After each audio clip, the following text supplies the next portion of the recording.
Hello there, Star Wars fans, and welcome to the Ahmed Best panel at Rebel Scum Con Year 1. Ahmed Best is our feature headliner for Rebel Scum Con, and we are super thrilled to have him out. I cannot wait to ask him all kinds of exciting questions. So, without further ado, Mr. Ahmed Best, the one true Sith Lord, Jar Jar Binks, Kelleran Beq, Ahmed Beq. What's happening? Ahmed. Are we standing for this? No, we are sitting right here in the middle, actually. Oh, nice. Yes, it's actually quite nice. There's only Happy Saturday, everyone. So, did you take the bongo here? Did you go through the planet core? Yeah, it's a ship, I think. It's a sub. Yeah. What's a bongo? I know what a bongo is. What's a bongo? It's a ship, I think. Remember, that's what they said, the Jedis, remember? I can't believe I fell for that. See? Man, I'm This so guy. fired. Yeah, this guy. How you doing, Bobby? How's things? You good? Things are good. Are you warm in this all-white situation? Actually, it's not as bad as you might think. Yeah. Yesterday, I was definitely warmer in the gray suit. But Yeah. how about you? You're Are you dressed having like a good time so a far? heavenly Michael Jackson. You need like a fedora. Something like that. Epaulets. Something like I have been working on my moonwalk. Now we're gonna have to see it. Okay. Goodness, put me on a Carpet. It's not great. It's not great, and I'm in boots. There's a texture. In here. boots. There's texture. All right, Okay, let's go. We're gonna do it. We're gonna do it. Boom, boom, boom, boom, boom, boom, boom. Yeah, not the greatest, like I said, but. So, Nice. how was your travel? It was good. It was really good. I flew here on American Airlines. I'm not being paid to say that. But yeah, it was quite nice. It's been a minute since I've been in Dallas. When was the last time you were out in Dallas? The last time I was in Dallas was probably about 10-ish years ago. I was here doing some television thing that I can't remember because I'm older now. But Why yeah, are you- it was. I always loved Dallas. I was in Austin actually not too long ago for South by Southwest.edu with a whole bunch of my colleagues at Stanford. So it was wonderful being in. I always have a good time when I'm here in Texas. Well, thank you so much for coming back. We are very thrilled and honored to have you with us today. Yeah. So I want to start with the origin story of Ahmed Best in Star Wars. So when did Ahmed Best first fall in love and become a Star Wars fan? Yeah, it was 77. A New Hope was the first movie I ever saw in the theater. And it was, my father is a cinematographer. And, I always joke that we were the only family in the South Bronx with, on the coffee table, American cinematographer and Fellini on Fellini. So I was really big into movies when I was a kid through my father. And, so going to see movies was a big deal, even though we didn't have very much. Like, we always made time to, and found a way to get there. So I think I was about 4-ish years old when I first saw A New Hope, and, took the whole family into the city, which was Manhattan. If you're from New York and you're from the outer boroughs, I'm from the South Bronx, Manhattan is the city. Everybody calls Manhattan the city. So we all went into the city to see A New Hope, and I remember being late because my father was always late to movies, and it used to drive me crazy, which is why I'm never late now. I'm 10 minutes early, and I'll sit through the previews. Drives my wife crazy. But I remember sitting right in the front because those were the only seats there because we were late, and it was packed, the theater. And then, a long time ago, and again, far away, I was like, what's about to happen? And then, spow! I was hooked from like that first minute. I was hooked. And then everything in the world became Star Wars, everything. So, in the meantime, having a father in the industry, how did we get to Jar Jar in the Phantom Menace? So I told the story yesterday, but I was doing a show called Stomp, which is a found object percussion and communication show. So I did that show in New York for about a year, and then I went on the Stomp tour. And on the Stomp tour, right before we got to San Francisco, we did this thing called Split Weeks, which Split Weeks was like 2 cities a week. And it was one of those times where it's just like, I had no idea what city. You would wake up in a new city and be like, where am I? You know? And we were having a really, really grueling time doing Stomp in these Split Weeks. And we finally get to San Francisco where we get to have some time. So we're in San Francisco for like a month, which was great. And so we were playing the Golden Gate Theater in San Francisco. And I was ready to just like do a show without having to worry about getting on the bus the next night. And, you know, the cast that I was with, we were all just really excited about being in a place where we could actually sit down for a minute. Because, you know, a cast doing that in Split Weeks, it's like, you know, going to Desert Storm. We all had like trauma and, you know, it was just really, really hard. But you really do solidify as a group of people going through this hardship, you know, just like any team or any group of people going through hard times. So we finally got to San Francisco. It was chill. I was really excited. And then one of my castmates gets violently ill and has to go back home to North Carolina. And so somebody from New York flew out to San Francisco, right? Now, I was the lead of the show. But this guy who came out was just like, he was from San Francisco, and he had a lot of friends there, and he had tenure over me. So he was like, I think I'm going to lead the show. And I was like, wait, we just did Split Weeks. Like, we're a cast, we're solidified, we finally get to sit down. Like, I was really excited. And he was just like, nope. I'm leading the show, and you have to play this other role. And I hadn't played that other role in like 8 months, right? So I was, needless to say, I was not very happy about this, and I was very young and very cocky, and decided that I was going to be a complete and utter asshole on stage.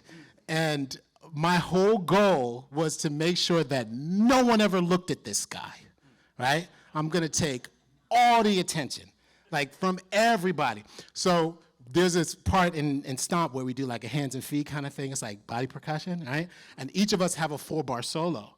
And he was like, oh, can we see everybody's solo? And everybody did the solo. And he was like, Ahmed, do you have a solo? And I was like, nah, I don't know. I'll make it up as soon as I get out there. And he was like, are you gonna? And I was like, yeah, I'll make it up. Just total asshole move. And then I'm a drummer, right? So I've been playing drums since I was a kid. And I'm pretty good, right?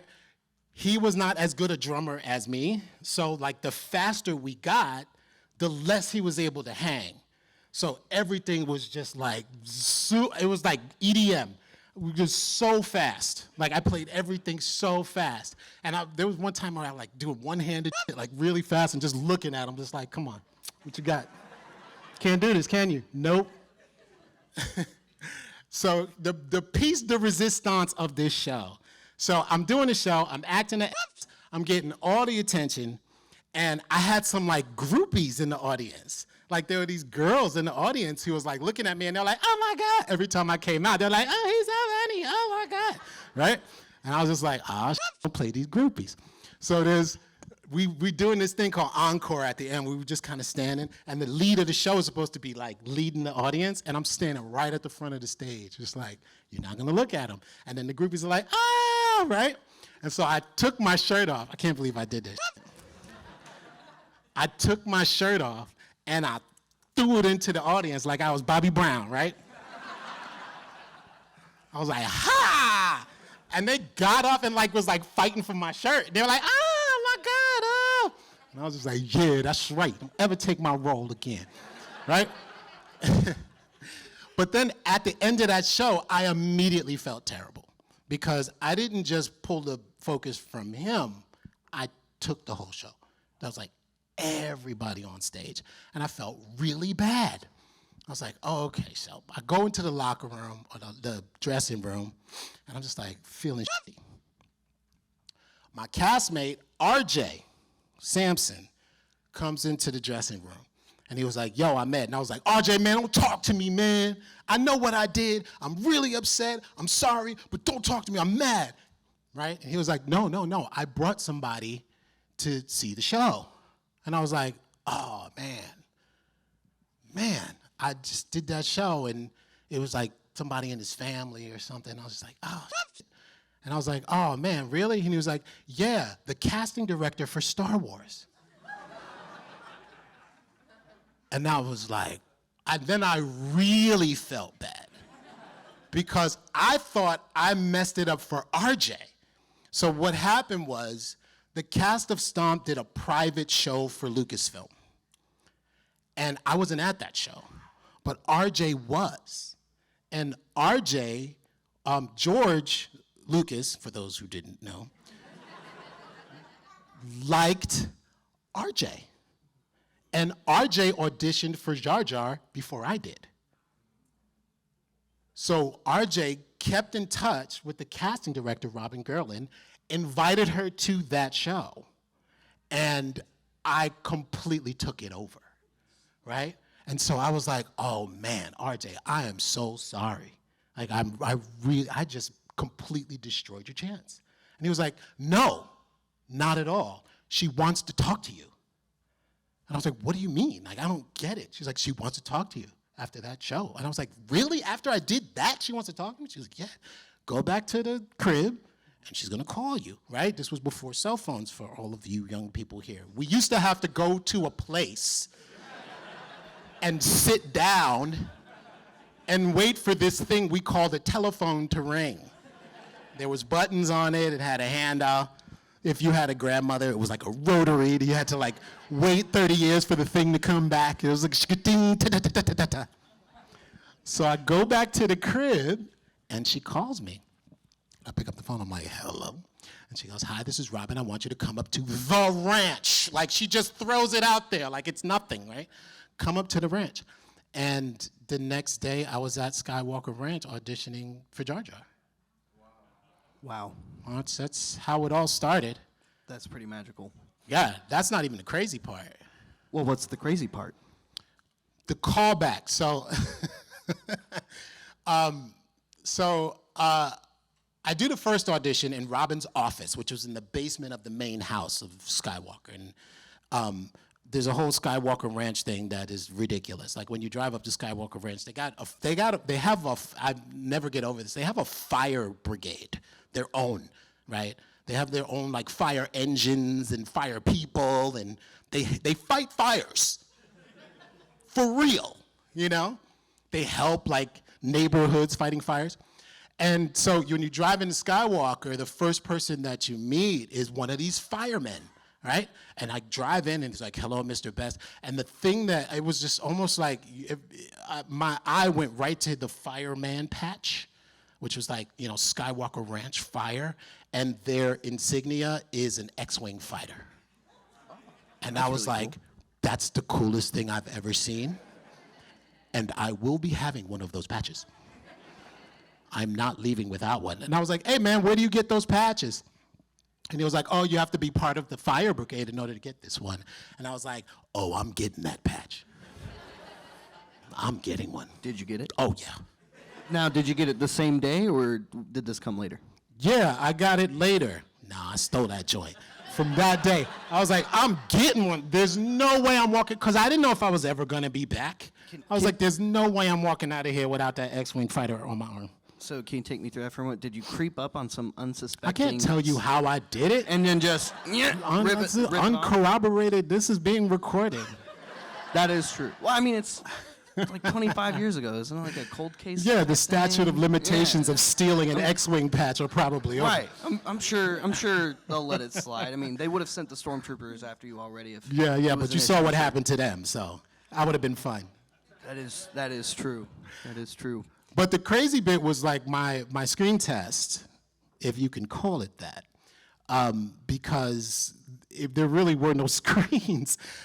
So I do the audition, then I go away, I go back on the road with Stomp, and I'm in DC, I get a call, and they were like, we want you to come back to ILM. And again, I was just like, you guys just say these things, like ILM is crazy, right? So I fly to ILM, which at the time wasn't where it is now. Like ILM was in Marin County, and it looked like a fake town. Like you can drive through it, and you were just like, oh, this is a weird Northern California town, and I've never seen chick a sandwich. Like but it was all of these like fake like restaurants and storefronts just to make it look like a town so nobody knew ILM was there. So you can just drive through and it just looked like a regular town. I was driving around this thing for like 3 hours, like, where's ILM? I'm expecting to see like ILM, you know, Industrial Lights and Magic and, all the logos and stuff, but it was hidden. I finally find it.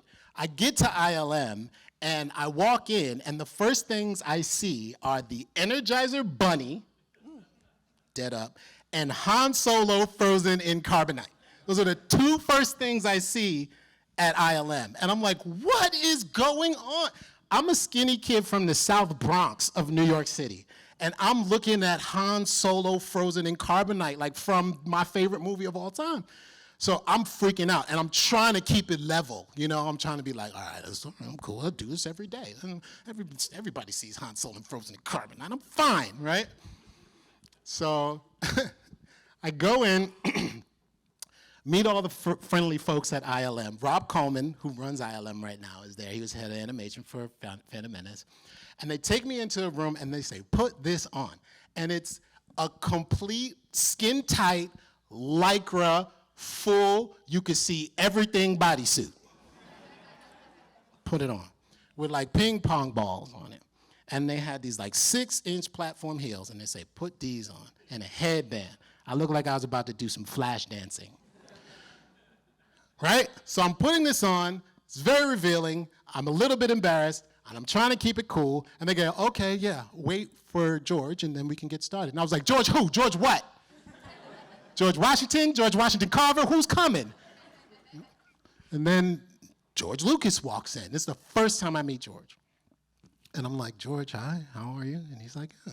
I said, I'm really excited to be here. And he goes, I could see that.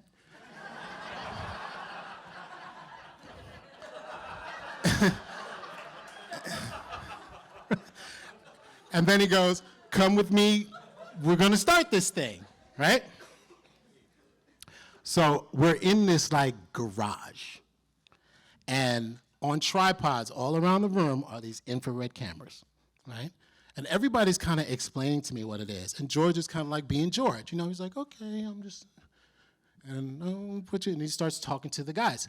And I'm like, could somebody tell me what this is? Like, could somebody tell me what I look like? How am I supposed to move? And then one of the animators was just like this. He was like, okay. He pulls out a pen and a piece of paper. He's like, all right, you're gonna kind of look like this. And he starts drawing, right? And he drew like the Jar Jar ears in the face. But before he could finish it, George comes back and he's like, okay, and he puts it away, right? And I'm just like, I was getting a little something. And so George is like, can you walk a little bit? And I was like, okay, cool. And he's like, no, I want it to be like a little looser, a little more loping. And I was like, okay. And I did that. And he was like, boom. I was walking. And he was like, okay, cool. Now you can do whatever you want. And I was like, yes, I'm going to do whatever I want, right? So I started doing like backflips. I was doing, there's a martial art called capoeira, which I was doing a lot of at that time. It's a Brazilian martial art. So I was doing this. I was doing capoeira, right? Because at the time, they didn't know whether Jar Jar was going to be walking or where he was going to be like, kind of like a salamander, like crawling, like quadruped. So I did both. And capoeira is very low to the ground, right?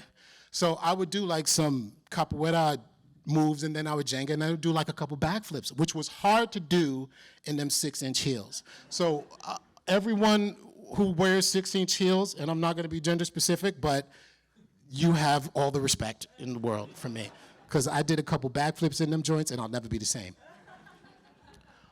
So I did that, and then George goes, okay, thanks, and then leaves. And I was like, was it good? Was it, what did I was doing on it? And Rob Coleman goes, oh man, that was great. And he goes, come here, right? And so I go behind the computers, and at that time, like monitors were like 12 feet thick. Remember them days? Where we had like, you needed like 3 friends to carry a computer monitor?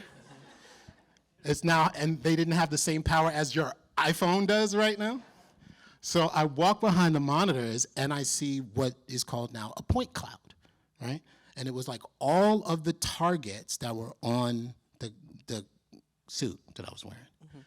And it moved like me. It looked like, even though it was just like dots on the screen, I was like, that's me. Wow. And then Rob is like, we're gonna be able to do this. At the time, before my screen test, they had no idea whether this thing was gonna work, right? So they were just like, okay, we saw you and you can do that. Now this is gonna work, right? And I was like, cool. Then I went back out on tour, and then 2 weeks later, power off. I'm in Philadelphia,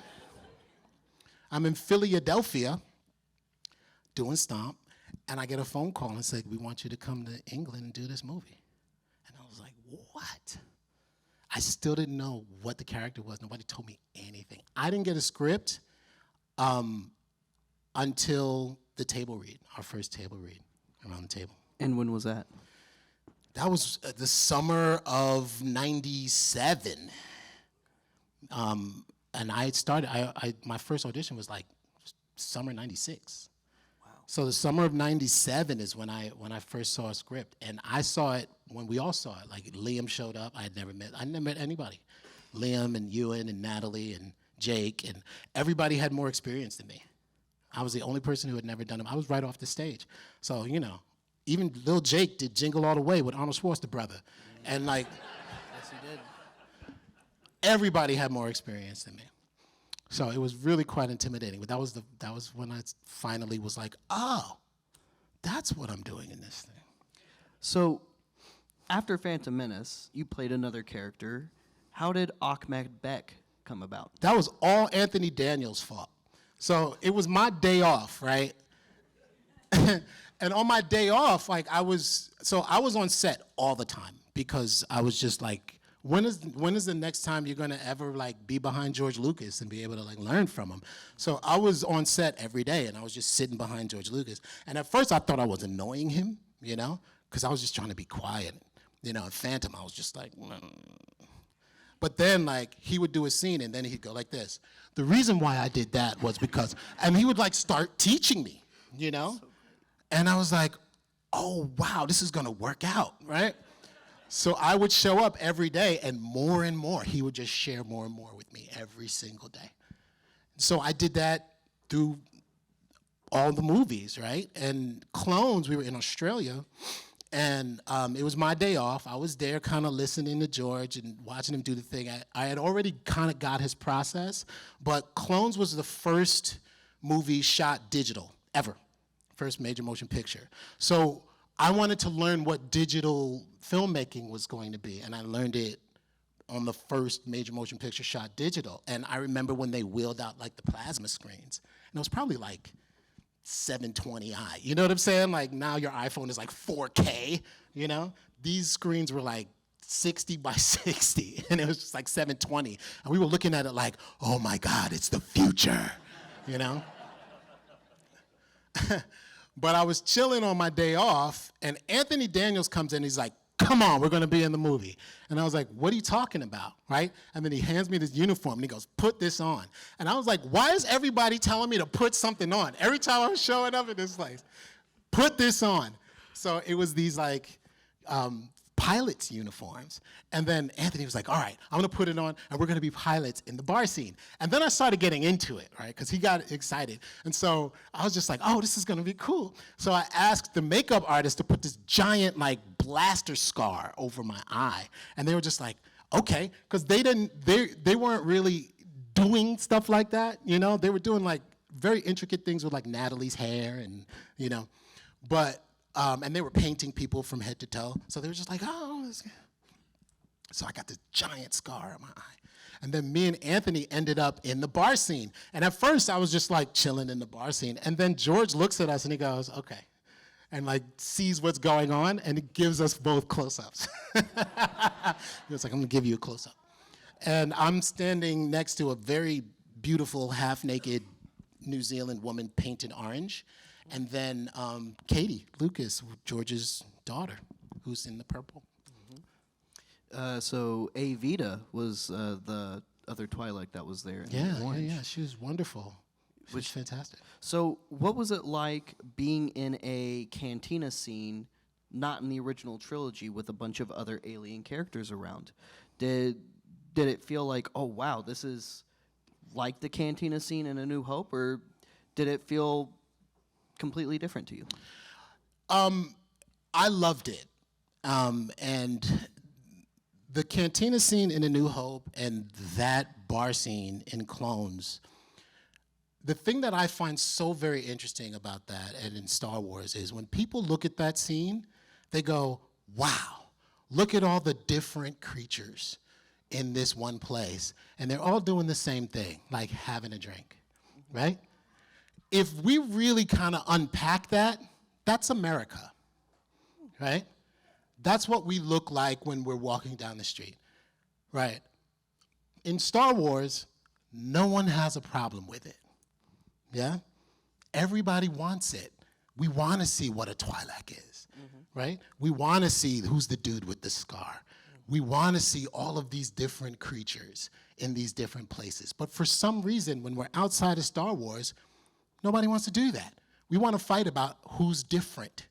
We want to call people a thing and put them in a different place, right? One of the reasons why I love sci-fi is because of all the creatures in the one room, right?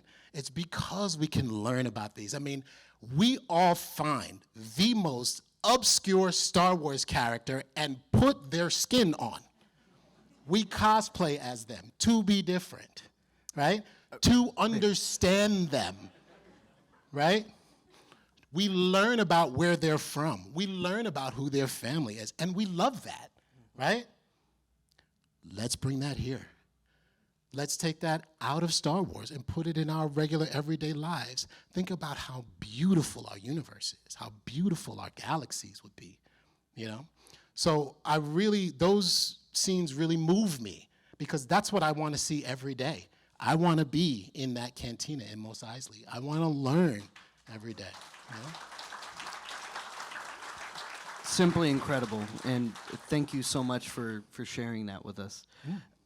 So you took a little bit of a break in between Revenge of the Sith and Clone Wars, like everybody else. There was another little bit of a gap. It was a bit more of a brief gap this time. But when did you find out that you were going to be playing Jar Jar again for the Clone Wars? Yeah, that was, well, I have to say, like, I was asked to be in the Clone Wars, and I said no, first off. And someone else, a really good friend of mine who's a very, very good voice actor, played Jar Jar, right? And apparently the fandom got really upset. And I was like, wow, this is new? You're mad that I'm not in it? I am one of those people. Well, I was like, wow, this is interesting. So Lucasfilm calls me and they go, can you please come back and play Jar Jar in the Clone Wars? And I was just like, honestly, I don't know. You know, I mean, it's been quite traumatic, you know? And then, this was years ago, but then I met Dave Filoni, who was right then just the new upstart out of animation, you know, trying to follow George around. I'm like, that's my job. And I met Filoni, and I was like, I like this guy. He's like super cool, and he's one of us, you know. He's not just a fan, but he's deep in it. He's in the lore, you know. And after talking with Filoni, I was like, yeah, all right, I'll come back and do Jar Jar. And Clone Wars was its own thing, you know. It was just, Jar Jar in Clone Wars is very different from the Jar Jar we knew in Phantom Menace. He's a lot older. He's a lot, you know, we figured out the senator, what he was like being Senator Binks, as well as like the warrior, you know, Jar Jar, like now that he's a general in the Gungan world. So, and, you know, I had a bunch of opportunities to play with like this buddy cop duo with Mace Windu, which was really fun. And then, you know, I got a girlfriend, which I never got in the movies, which I wish I did.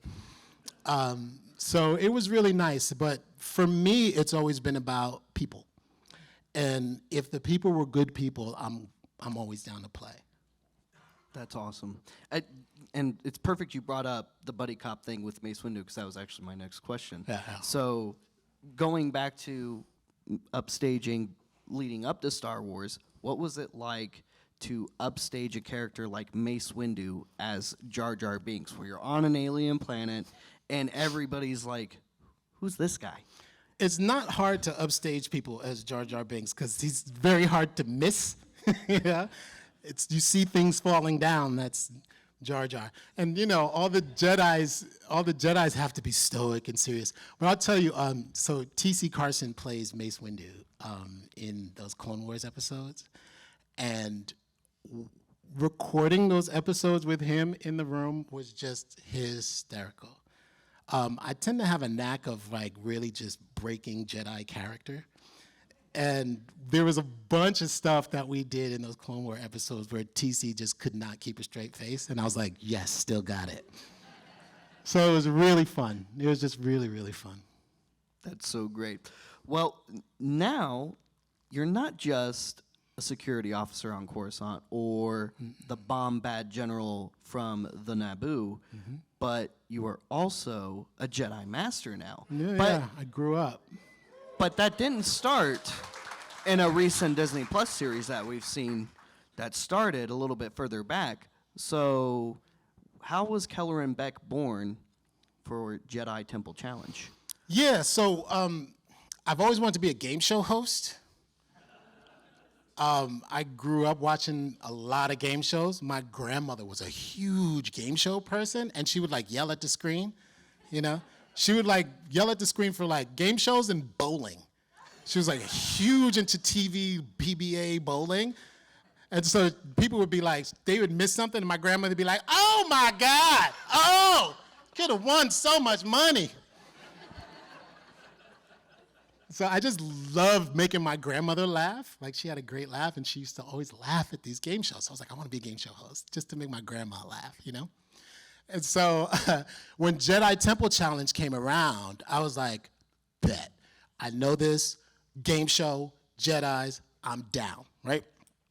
So the guys who came up with Jedi Temple Challenge, they were just like, you can carte blanche to make this Jedi whoever you want to make him.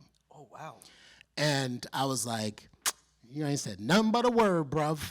I went in, right? So, you know, thing about being a Star Wars fan is, you know, and I'm a fan first before anything. It's just you really get deep into stories. You can really get deep into the lore, right? And, you know, I do this professionally. I'm an actor, I'm a writer, I'm a director. I went to film school and got my master's degree and all of that academic BS and futurist and everything. So I was like, I'm going to make sure that this character is as deep, story-wise, as every character in Star Wars, you know? And I fortunately have had the opportunity to learn from George Lucas, right? And George goes deep. You know, he doesn't say very much, but he knows everybody, and he knows everything. And he's very detailed and very specific. Like, the reason why these characters do what they do is because he said that they do, right? And he's very good at tailoring a character to his idea, even if you come up with it. Like, a lot of Jar Jar stuff I came up with, and he was like, yes, do that, no, do that, right? And he doesn't talk very much, but when you see him, like, tailoring the character, you're just like, I get it. And then it gives you a little bit more creatively to go on, right? So I was like, with Kelleran, I'm gonna do that. So they were like, well, what's his name? Well, from the Cantina scene in Clones, I brought in the Beq, right? Mm-hmm. I wanted to tie the Cantina character and this Jedi character together. Oh, okay. I didn't realize they were related. Right. Yes, Ahmed Beq, Kelleran Beq, right? So I was like, I want to tie in those because there's a story there, which hopefully I'll be able to tell one of these days, right? So I brought in the Beq. Now, I've been a really big fan of like name derivations and etymologies and, you know, where things come from.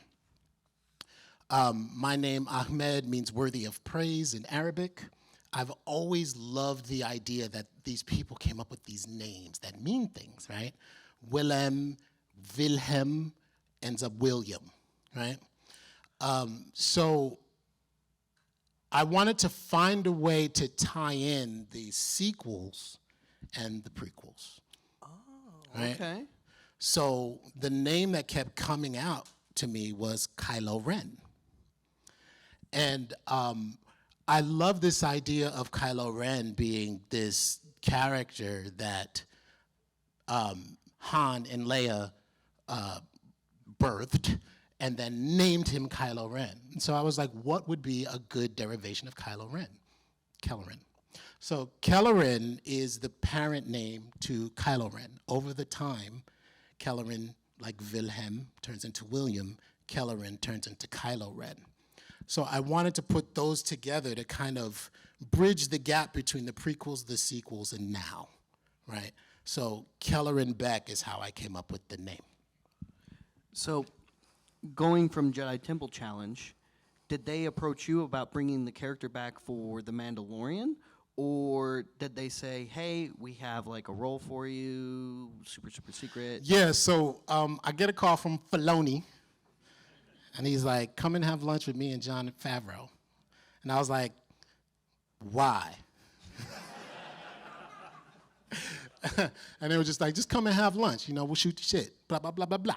And I was like, this has something to do with the Mandalorian.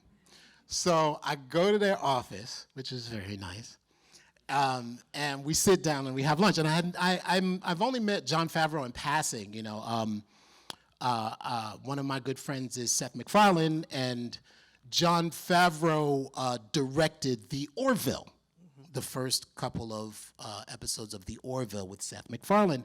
And one of my best friends is on that show. My friend Jay Lee plays John Lamar in The Orville.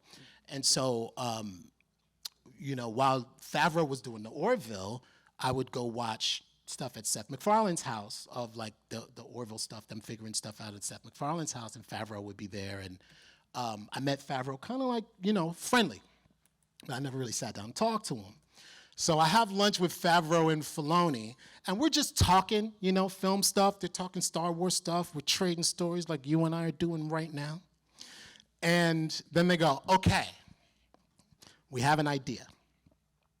We want you to come in and do some stuff in The Mandalorian. And I was like, here it comes, right? And I was just like, they're gonna ask me to do Jar Jar again. And I was like, I don't know if I wanna do that, right? It's a whole new group of people, whole new set of fans. And without George, honestly, it's tough, you know? And so they were like, no, we have another thing, you know? We want you to be a Jedi. And I was like, oh, okay.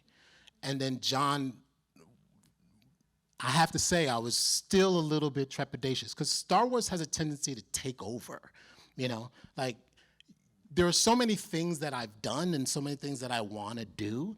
Like, I don't want to just be in this one thing, right? So as an artist, it's challenging when you're in Star Wars because it takes over your life. You know, everything is like, oh, you Star Wars. Like, nobody knows a lot of the other little things that I've done, you know? So, and they're important as well to who I am as an individual and as an artist. So I was just like, I don't know if I want to do Mandalorian, right? And John and Dave were just like, we are going to make sure that you're protected. We're going to make sure that you're going to be safe. And I was like, bet, all right. And like I said, for me, it's about the people. It's not necessarily about the project or the thing. You know, I've never done anything for that, you know. And much to my wife's chagrin, I never do things for the money. She hates me for that, but I'm just like, money's gonna come. And she's like, pay these damn bills. So I was like, okay, all right, I'll do it. I'll do The Mandalorian. And they were wonderful. Both Favreau, Dave Filoni, Rick Famuyiwa, and then I go in and Carl Weathers is directing my episode. And I'm like, oh my God, it's Apollo Creed. It's Apollo Creed. I go in to do the costume stuff, right? And Carl comes out and I'm like, don't say Apollo Creed. Don't say Apollo Creed. Don't say Apollo Creed. And you know, Carl was a very formidable human being. Like, he's big, you know? And it was just wonderful. And so I said yes, and I was just like, I got to do the fights. You know, I'm going to do all the fights. I'm a martial artist. I grew up a martial artist all my life. So I'm doing the fights. And so I'm getting fitted. I'm in the dressing room. And they're just like, okay, you're going to go to fight training now. And I'm like, bet. I'm in. Let's go. Let's do this. And they were like, okay, so you're going to meet up with Lateef. And I was like, wait a minute. Lateef Crowder? I've known Lateef for like 20 years. Lateef and I go way back in like martial arts community, right? I had no idea he was the Mandalorian, right? So I'm just like, Lateef, get out of here. I show up and Lateef doesn't know it's me. I show up to the stunt and I'm stretching and stuff and I see Teef. Teef comes in, Teef is kind of big man on campus, right? I see Lateef and he goes, ugh. And I know he's thinking in his head like, it's gonna be so much work training this cat, right? For those of you who are not black people have a thing when we see each other, and I'm gonna show you it right now, when you know each other, right? I turn around, Lateef sees me, and he's like,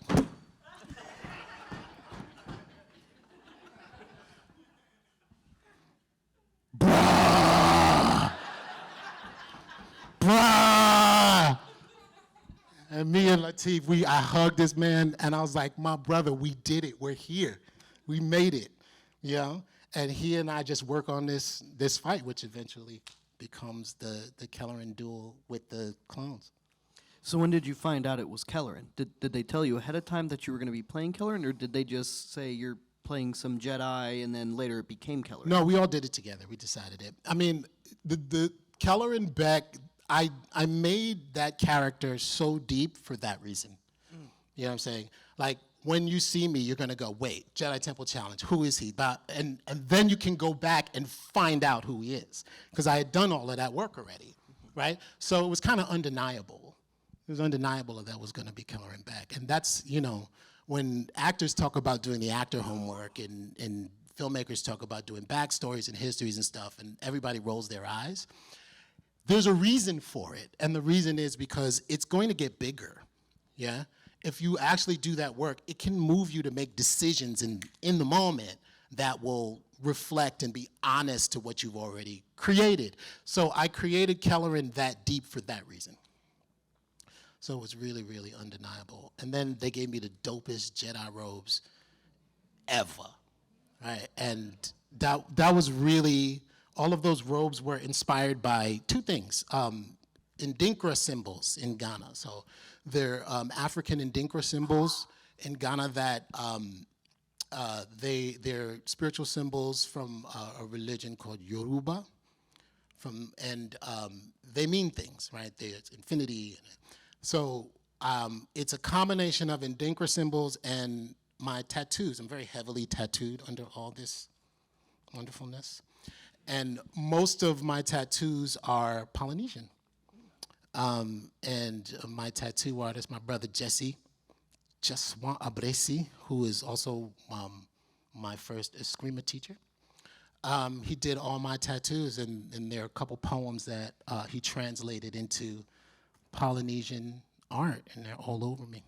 So both of those things ended up being on my robes. Wow, that's incredible. Yeah. Well, I'm sure you've heard the fan theories over the years, along with all the other stuff, and now it's finally happening. Dun, dun, dun. So later this year, we have a special Lego movie coming out where we're going to finally get Darth Jar Jar. Yeah. So was this something that you wanted as well, or did you think the whole Sith Jar Jar thing was kind of silly? I quite liked the Sith Jar Jar thing, not because I'm really into like the Sith in any other way other than loving the characters just like everybody else does, but there were things that I did as Jar Jar that this guy caught that a lot of people didn't catch, and there was a lot of just mirroring the Jedis. So every time the Jedis would do a thing, and when you can rewatch the Phantom Menace, you'll see me doing these things. Like, they'll do something, and I'll be like, what is this thing that they're doing? Like, does this work for everybody, or is this just a Jedi thing, right? And I kind of got that from Ghostbusters. Remember Rick Moranis in Ghostbusters when he gets possessed by the Keymaster? Might ring a bell. Right? So there's a moment where he's like the Keymaster, and they're having an argument, the Ghostbusters having an argument, and he's pointing, and Rick Moranis is standing behind them going like this. Like, some really brilliant stuff as an actor, and I always loved that. So I brought that into Jar Jar. Like every time the Jedis are doing stuff, I'm doing stuff, right? But also, Jar Jar is a combination of Buster Keaton and Jackie Chan. And because physically, those were my pinnacles for physical comedy, you know? Like Buster Keaton would do something and just no expression and just be like, what was that? And that final battle scene in Phantom Menace is like a Buster Keaton movie. So it's like completely a Buster Keaton movie. Like, especially like running away from the boomers, right? So the boomers are running down the hill and I'm running. And I'm like looking back at them like they're still coming, you know? That's totally Buster Keaton. Yeah, because Buster Keaton would run from things and then just be like, this thing is chasing me. And he'd keep looking back at it like it's gonna stop somehow, you know?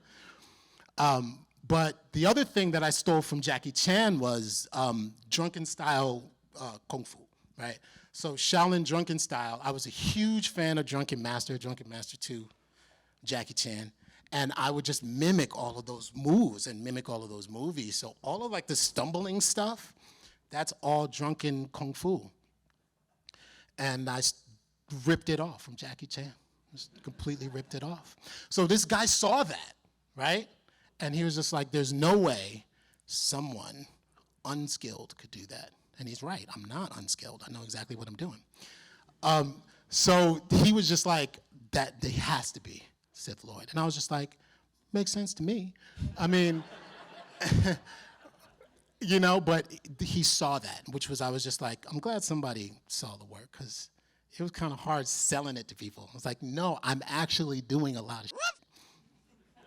So, does it feel surreal 25 years after the Phantom Menace has come out? I mean, how does that feel to someone who's been in the industry for so long? Damn, I'm not that old, bruv. That's not how I meant it, but For someone geriatric about to go into a home, how does it feel? can we get the orderlies? Old. Feels old. Someone have his applesauce. Where's the applesauce handler? To be honest, I'm not that surprised, because George told me, like, one of the reasons why I started looking into being a futurist, becoming a futurist, and then eventually teaching about the future at Stanford was because of George Lucas. George Lucas is very much a futurist. Even to this day, like I saw him a couple weeks ago and he was telling me what's gonna happen. And every time he talks about it, I'm just like, it's gonna happen. Like I remember I was driving, I used to drive, this is how much of a like student I am of this guy. Eventually, I got so ubiquitously annoying that he was just like, drive to work with me. So his car would like pick me up and we would drive on to set together, where he would like give me all of these nuggets, right? So this was right at the beginning of like reality TV, right? And everybody's just like, oh, this is just a flash in the pan. It's just not gonna happen anymore. And George was like, no, it's gonna be everywhere. It's gonna be everywhere. And it's you can't stop it. It's gonna be this big thing, right? And he was right. So 25 years ago, when Phantom came out, he was like, in 25 years, they're gonna be talking about this completely different. Said this to me on the phone. I had my Motorola StarTAC at the time. He called me on my Motorola StarTAC. I was like, flick, click, huh, what? But he was like, 25 years later, he's like, 25 years, nobody's gonna be talking about Jar Jar the way they're talking about him now. He's like, all of those kids that love him are gonna grow up, and you're gonna see these movies again. And I was like, all right, I'm gonna believe you now. You know, at the time I was 26, you know, but now that it's where it is, I'm just like, it's exactly what he said, he thought. So I've always had his voice in the back of my head, you know, all of these years going, okay, 20 years, it's gonna be different. And he was right. He was right. You should hear what he says about AI. What does he say about I'm AI? not telling you that. I get the gems, bro. I'll put it out there in popular media and make it look like I said it. Oh, well, then there you go. Okay, real quick, do we have any questions for the audience? Any? Yes, right there in the front. I'm playing Darth Jar Jar in Star Wars Rebuild the Galaxy on Disney Plus in September. And the coolest thing is I get to Dark Falcon. Like, everybody else is excited about Jar Jar. I'm excited about the Dark Falcon. As somebody who wanted to be Han Solo when I was a kid in the Millennium Falcon, I got the Dark Falcon now, and I'm super happy about it. So, yes. Wait, like, the Dark Falcon belongs to Darth Jar Jar. That's right. Oh, I did not know that. That's my whip now, bro. Well, I'm definitely going to have to pick up that Lego set really soon. I'm being that mug like Snoop Dogg.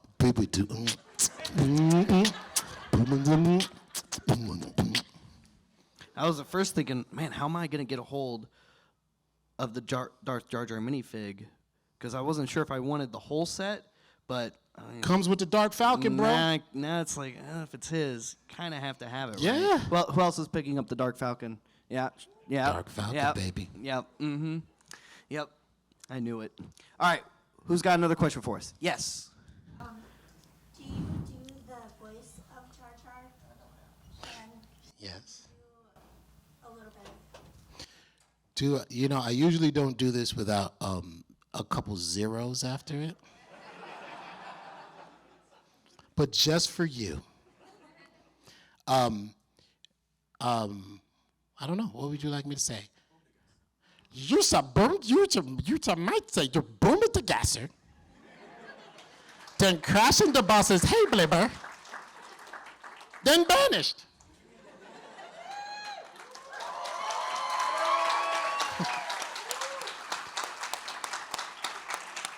I still don't know what that means. To this day, still have no idea. You crashed a sub into his house. Nope, that's not it. No? No. That's always what I understood it as. No. I that was my suggestion too. Yeah? I was like, George, what is it? He was like, I don't know.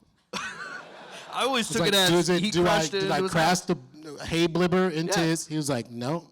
Oh. I'm like, so what is it? No. That's what I always took it as, especially It's rewatching. just some shit to say to confuse Jedis. It worked. It certainly worked. I mean, it confused all of us, I guess. But rewatching The Phantom Menace most recently in theaters, it finally clicked. Well, not finally clicked for me, but it just further reinforced the sternness on my position of Jar Jar not being a complete moron like Qui-Gon suggested in The Phantom Menace. Because everything Jar Jar says is rooted in common sense. No, why are we going this way? There's bad things this way. Yeah. Oh, well, I have a secret place, but... Well, actually, I can't tell you about it. I shouldn't have even mentioned it. No, Yeah. take us there. Well, if I do, I'm going to get in trouble. No, take us there anyway. And then what happened? You got in trouble. Everything Jar Jar says in The Phantom Menace makes complete sense. I honestly don't understand. It's just like my real life. Yeah. Do we have any other questions? Yes. Would you like? Who do you want to pick? So many. You pick. Right there. Them braids. Look at them beautiful braids. Go ahead, girl, with your braids. That's so pretty. The voice came from. So I have a lot of cousins. Yeah, my uncles were fruitful and multiplied. I have like 50 first cousins. Oh wow. Yeah. Oh yeah. Don't ask me. They don't get Netflix. I guess I'm not sure why there's so many of them. So that voice was the voice I used to use with my little cousins. You know, when I would play with them, I'd just be like, "Come over here," and they'd be like, "Ha." And so when at first I wasn't cast to do Jar Jar's voice. I was just gonna be the body. And I told Robin Gerlin, I was like, I do voices too, right? And she was like, really? And I was like, yeah. And so I put like 7 voices on a tape back then. Tapes were these things that we had in the olden days. When you put things on, it was magnetic, and then you put it in this thing called a tape player, pressed it. That one, the one that became Jar Jar, was the one George liked. He just picked that one. He was like, do that one. And I was like, bet. That's where I came up with the voice. Another So question. pretty. Well, first of all, recognize you for what you've done for the fandom for so many years. I I know that you went through some dark days after the prequels.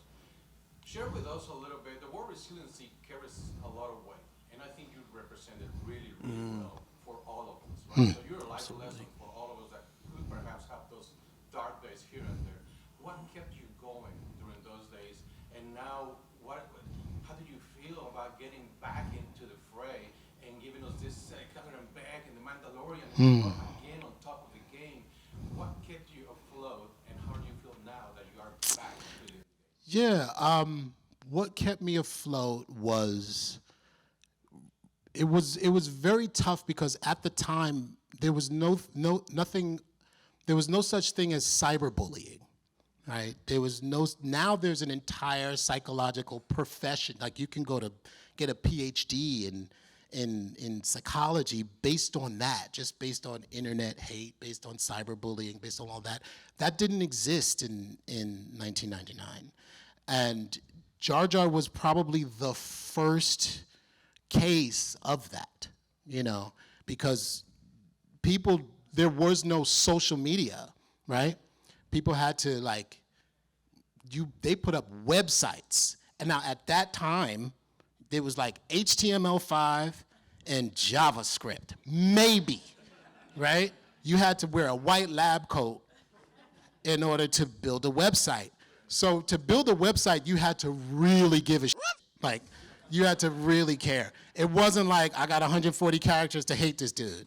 No, it was like, no, I got to program hate. And people really took the time to do that. Like I said, I'm a kid from the South Bronx, Being in Star Wars was never a plan. Now you can actually have a career in Star Wars.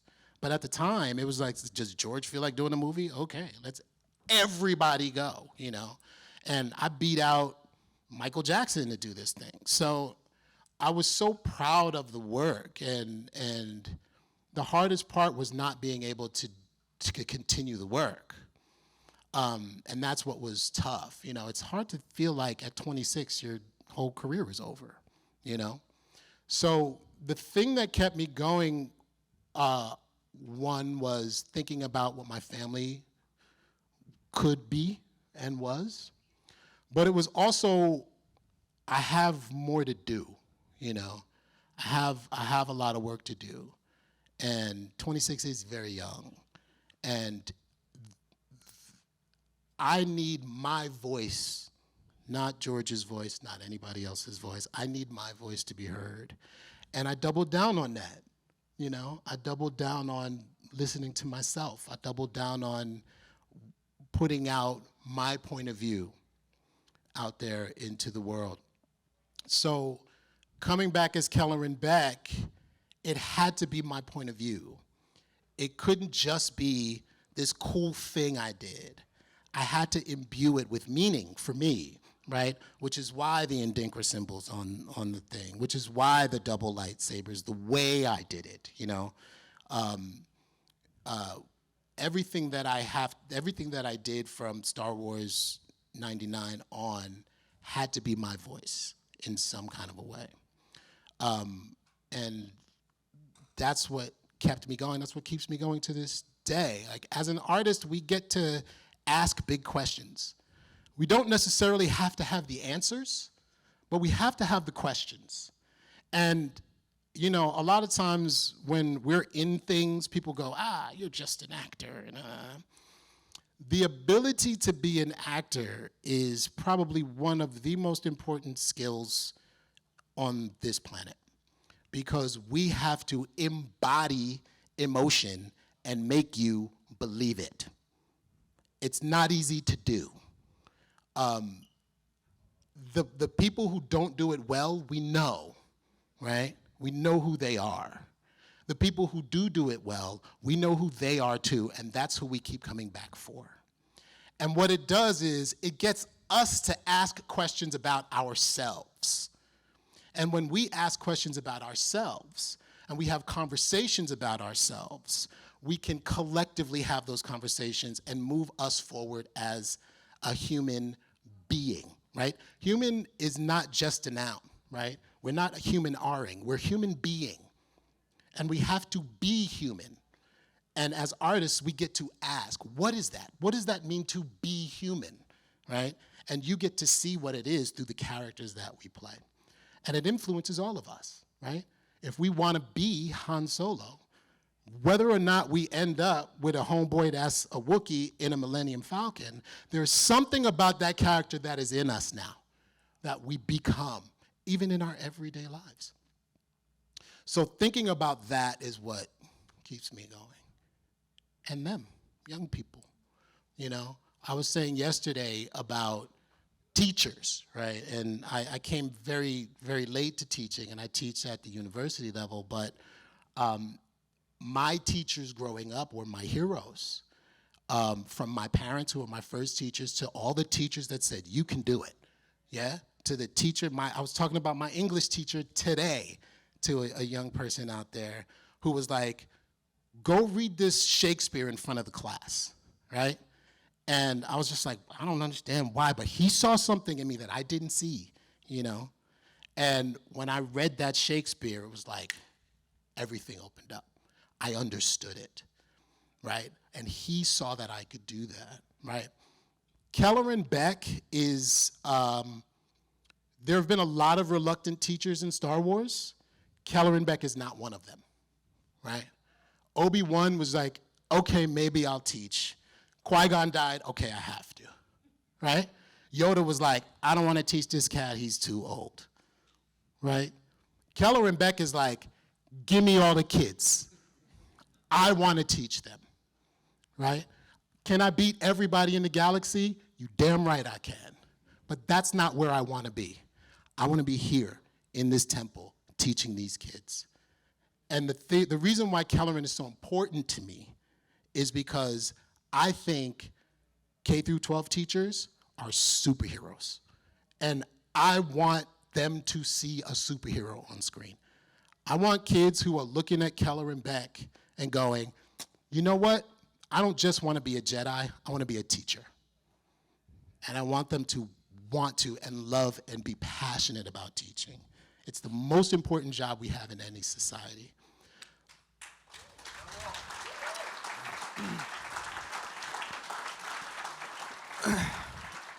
Ahmed, thank you very much. That Thank you. was very beautiful. Thank you. And thank you all for joining us for the Ahmed Best panel.